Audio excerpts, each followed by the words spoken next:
हम एक ऐसी दुनिया में रहते हैं जहां शब्दों का साम्राज्य है। जो जितना अधिक बोलता है, जो जितने चतुर तर्क देता है, जो शास्त्रों को जितना रट लेता है, संसार उसे उतना ही ज्ञानी मान लेता है। सुबह की पहली किरण से लेकर आधी रात के अंधकार तक हमारा मस्तिष्क शब्दों, विचारों और बहसों के एक अंतहीन पिंजरे में कैद रहता है। हम सोचते हैं कि हम जितना अधिक बोलेंगे, जितना अधिक तर्क करेंगे, हम सत्य के उतने ही निकट पहुंच जाएंगे। परंतु क्या आपने कभी अनुभव किया है कि आपके जीवन के सबसे गहरे क्षण, चाहे वह अत्यधिक दुख हो, असीम प्रेम हो या किसी सत्य का अचानक बोध हो, वहां आपके शब्द हमेशा छोटे पड़ जाते हैं। वहां केवल एक गहरा सन्नाटा छा जाता है। आज से हजारों वर्ष पूर्व मिथिला की पावन भूमि पर इतिहास का सबसे क्रांतिकारी संवाद घटित हुआ था, जिसे हम अष्टावक्र गीता के नाम से जानते हैं। यह कोई साधारण धार्मिक ग्रंथ नहीं है, यह बुद्धिमानों की बुद्धि पर एक भयंकर वज्रपात है। जहां संसार के अन्य मार्ग आपको मंत्र रटना, प्रार्थनाएं बोलना और सिद्धांतों को याद करना सिखाते हैं, वहीं महर्षि अष्टावक्र सम्राट जनक को एक ऐसा परम सत्य समझाते हैं कि शब्द केवल अज्ञान का आवरण है और मौन ही ब्रह्मांड की एकमात्र वास्तविक भाषा और परम शक्ति है। आज के इस अत्यंत गूढ़ और जीवन की दिशा बदल देने वाले अन्वेषण में हम अष्टावक्र गीता के उस गुप्त मनोविज्ञान को समझेंगे जो बताता है कि क्यों मौन शब्दों से अनंत गुना अधिक शक्तिशाली है। हम जानेंगे कि कैसे शब्दों के इस मायाजाल को तोड़कर आप उस महाशून्य में प्रवेश कर सकते हैं जहां पहुंचते ही संसार का हर दुख, हर तनाव और हर बंधन स्वतः ही भस्म हो जाता है। अपनी चेतना के कपाट खोल लीजिए, क्योंकि आज आपकी बुद्धि का अहंकार टूटने वाला है। जब महर्षि अष्टावक्र मिथिला के राज दरबार में पहुंचे तो वहां भारतवर्ष के सबसे विद्वान शास्त्रार्थ कर रहे थे। वे सब शब्दों के जादूगर थे। उन्होंने ब्रह्म, आत्मा और परमात्मा पर हजारों श्लोक कंठस्थ कर रखे थे। परंतु जैसे ही उन्होंने अष्टावक्र के टेढ़े मेढ़े शरीर को देखा, वे अपनी विद्वता भूलकर हंसने लगे। अष्टावक्र ने उन्हें कोई उत्तर नहीं दिया, वे स्वयं उनसे भी तेज हंसे। जब राजा जनक ने विस्मित होकर पूछा कि हे ऋषिवर, आप क्यों हंसे, तो अष्टावक्र का उत्तर उस पूरे साम्राज्य की जड़ हिला देने वाला था। अष्टावक्र ने कहा, हे राजन, मैं तो यहाँ यह सोचकर आया था कि तुम्हारी सभा में ब्रह्मज्ञानियों की चर्चा हो रही है, परंतु यहाँ तो केवल चरमकार बैठे हैं जो आत्मा को नहीं, केवल मेरी इस चमड़ी के टेढ़े मेढ़े रूप को देख रहे हैं। इस एक प्रहार ने पूरे दरबार के शब्दों को छीन लिया। अष्टावक्र ने यह सिद्ध कर दिया कि तुम शास्त्रों के जितने भी शब्द सीख लो, यदि तुम्हारे भीतर वह आंतरिक मौन और बोध घटित नहीं हुआ है तो तुम्हारा सारा ज्ञान केवल तोते की रटंत विद्या के समान है। शब्द केवल वस्तु का संकेत देते हैं, वे स्वयं वस्तु नहीं है। आप अग्नि शब्द कितनी ही बार बोल लें, उससे आपका हाथ नहीं जलेगा। हाथ तभी जलेगा जब आप अग्नि को स्पर्श करेंगे। इसी प्रकार ईश्वर, मुक्ति या शांति शब्द बोलने से कुछ नहीं होगा, उसका साक्षात करना होगा, और वह साक्षात केवल मौन में ही संभव है। आइए अब अष्टावक्र के उस गहरे दर्शन को समझते हैं जो शब्दों और मौन के बीच की शक्ति के अंतर को स्पष्ट करता है। शब्द का स्वभाव क्या है? शब्द का एकमात्र कार्य है विभाजन करना। जैसे ही आप मुख से कोई शब्द निकालते हैं, आप संसार को दो हिस्सों में बांट देते हैं। यदि आप कहते हैं यह अच्छा है, तो आप तत्क्षण बुरे का निर्माण कर देते हैं। यदि आप कहते हैं यह मेरा है, तो आप पराये का निर्माण कर देते हैं। शब्द कभी भी अखंड को नहीं पकड़ सकते, वे हमेशा सत्य को टुकड़ों में तोड़कर पेश करते हैं। यही कारण है कि जितने अधिक शब्द होंगे, उतने ही अधिक संप्रदाय, उतनी ही अधिक बहसें और उतना ही अधिक मानसिक कोलाहल होगा। महर्षि अष्टावक्र जनक से कहते हैं कि तुम्हारी आत्मा न तो अच्छी है, न बुरी है, न वह पुण्य है और न पाप है, वह तो केवल एक है। अष्टावक्र गीता का सूत्र है, एकम द्वैत पुरुषम विदस्वा, अर्थात स्वयं को उस एक अद्वैत पुरुष के रूप में जानो जो सीमाओं से परे है, और उस एक को अभिव्यक्त करने के लिए संसार में कोई शब्द बना ही नहीं है। जैसे ही आप चुप होते हैं, जैसे ही आपके भीतर विचारों की रेखाएं मिट जाती हैं, विभाजन समाप्त हो जाता है। मौन का अर्थ केवल मुख से चुप होना नहीं है, मौन का अर्थ है मन के भीतर दो भावों का विलीन हो जाना। जब आप पूरी तरह मौन होते हैं तो आपके और इस ब्रह्मांड के बीच की दीवार गिर जाती है। आप असीम से जुड़ जाते हैं, क्योंकि मौन ही अखंडता का एकमात्र भाषा है। राजा जनक कोई साधारण व्यक्ति नहीं थे। वे परम बुद्धिमान और शास्त्रों के ज्ञाता थे, परंतु उनके पास जितने अधिक शब्द थे उनका मन उतना ही अशांत था। वे अष्टावक्र से पूछते हैं कि हे गुरुदेव, ज्ञान कैसे प्राप्त होता है, मुक्ति कैसे होती है। अष्टावक्र उन्हें कोई लंबी चौड़ी विधि नहीं बताते। वे उन्हें प्राणायाम, आसन या जप करने को नहीं कहते। वे सीधे बुद्धि की उस नाव को ही डुबो देते हैं जिससे जनक अब तक यात्रा कर रहे थे। अष्टावक्र कहते हैं, यदि तुम स्वयं को शरीर और मन से अलग करके केवल साक्षी के रूप में पहचानो तो तुम इसी क्षण सुखी, शांत और बंधनों से मुक्त हो जाओगे। इस सूत्र को बहुत ध्यान से समझिए। जब आप बोलते हैं, जब आप सोचते हैं, तो आप कर्ता बन जाते हैं। आपका मन लगातार निर्णय ले रहा होता है, लेकिन मौन का विज्ञान यह है कि आप अपने विचारों के कर्ता नहीं बल्कि केवल उनके दृष्टा या साक्षी बन जाते हैं। जैसे सड़क पर चलती हुई गाड़ियों को आप केवल फुटपाथ पर खड़े होकर देखते हैं और उनसे टकराते नहीं, वैसे ही जब आप मौन होकर अपने मन के भीतर उठने वाले शब्दों को केवल देखने लगते हैं तो शब्दों की शक्ति समाप्त होने लगती है। वे विचार धीरे धीरे क्षीण होने लगते हैं और आपके भीतर उस साक्षी चेतना का उदय होता है जो कभी अशांत नहीं होती। यही मौन की वह महाशक्ति है जो मनुष्य को संसार के सारे मानसिक तनावों से एक ही पल में मुक्त कर देती है। शब्दों का यह भ्रम और अष्टावक्र के मौन का यह प्रहार सम्राट जनक के भीतर एक भयंकर उथल पुथल मचाने वाला था।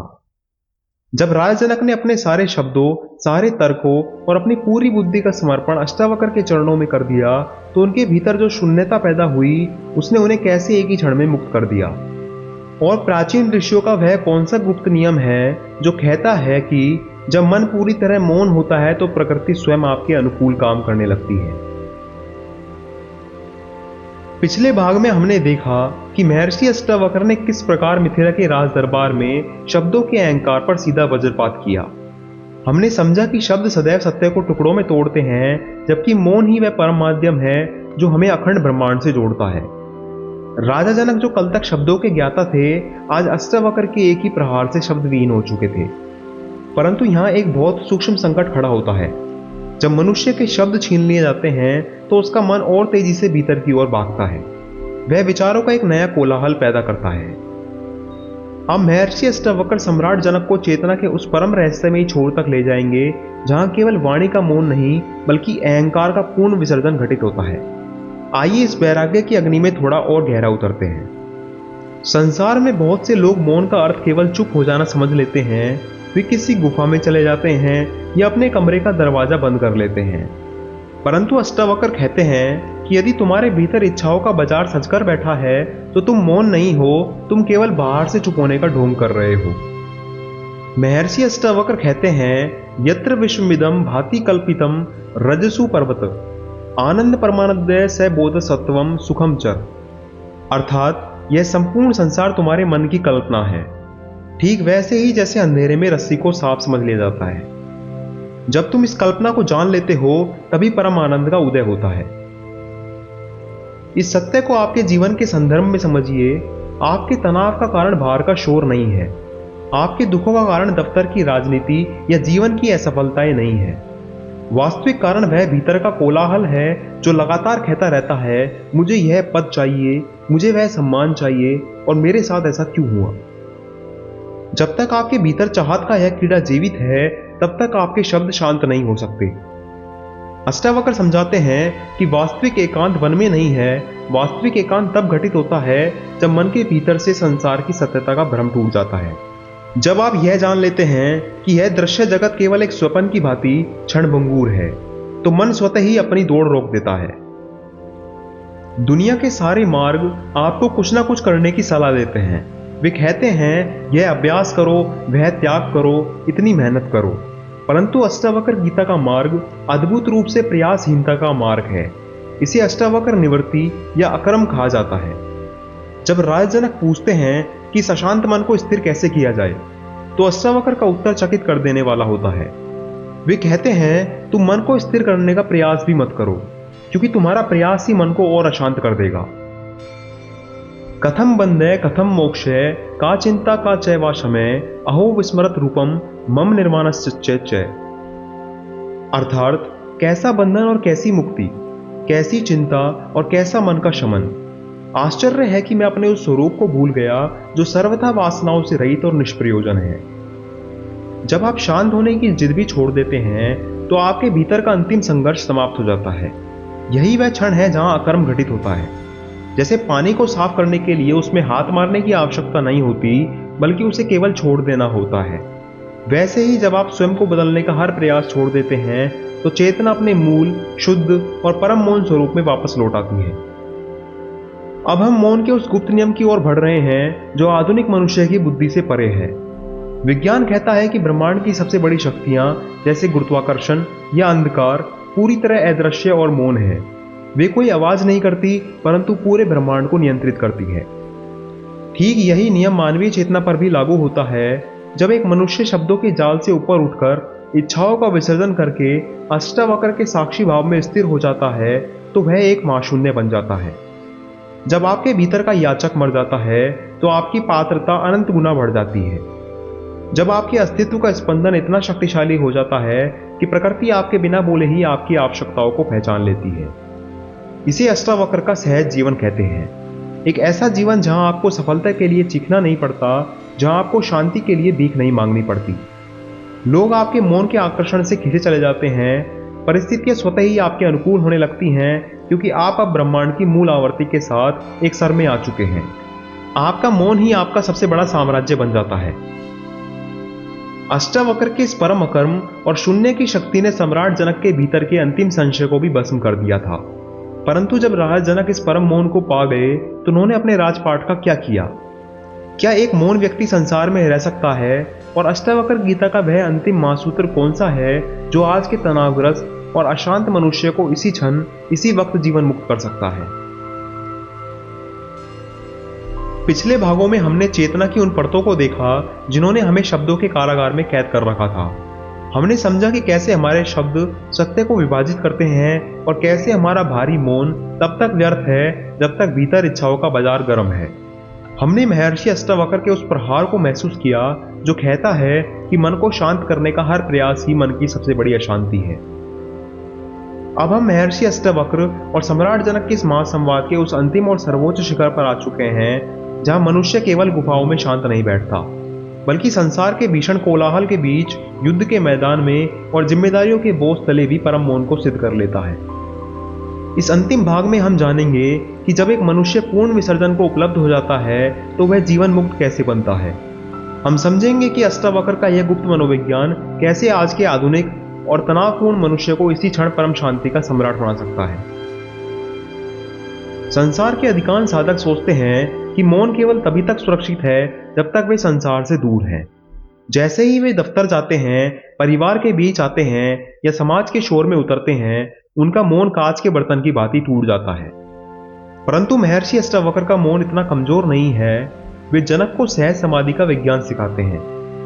अष्टावक्र कहते हैं कि वास्तविक ज्ञानी वह है जो कर्म करते हुए भी अकर्ता है, जो बोलते हुए भी पूर्णतः मौन है। अष्टावक्र गीता का सूत्र कहता है, कृतम किमपि नैव स्याद् इति संचित्य तत्वतः करोति कर्माणि सदा याव जीवम यथागतम।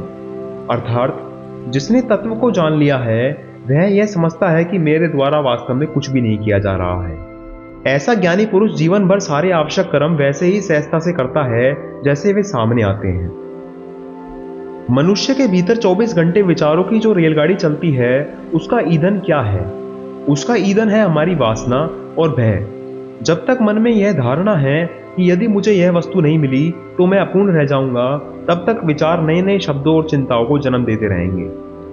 अष्टावक्र इसे दग्ध बीज न्याय के माध्यम से समझाते हैं। जब ज्ञान की अग्नि में यह सत्य पूरी तरह भस्म हो जाता है कि यह शरीर और यह मन मेरी अंतिम सीमा नहीं है, तो आपके भीतर उठने वाले विचारों के बीज भुने हुए बीज की भांति हो जाते हैं।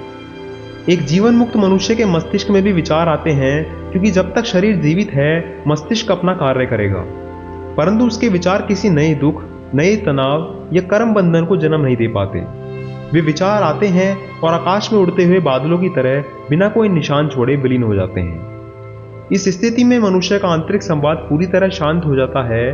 वह शब्दों का उपयोग केवल संसार के व्यवहार के लिए करता है, परंतु उसका आत्मस्वरूप हमेशा उस महाशून्य में विश्राम करता है जहां कोई हलचल नहीं है, यही वह स्थिति है जहाँ शब्दों की पराजय होती है और मौन अपनी पूर्ण संप्रभुता के साथ मनुष्य के हृदय पर राज करता है।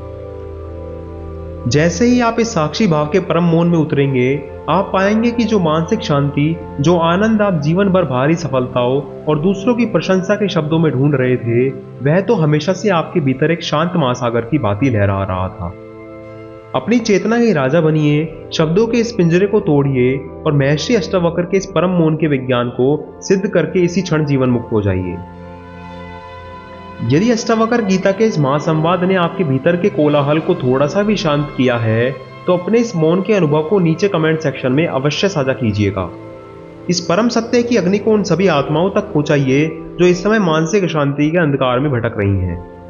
अपने भीतर बैठे उस शुद्ध, बुद्ध और अविनाशी परमात्मा को पहचानिए और शुरू कीजिए अपना पहला आत्म संवाद।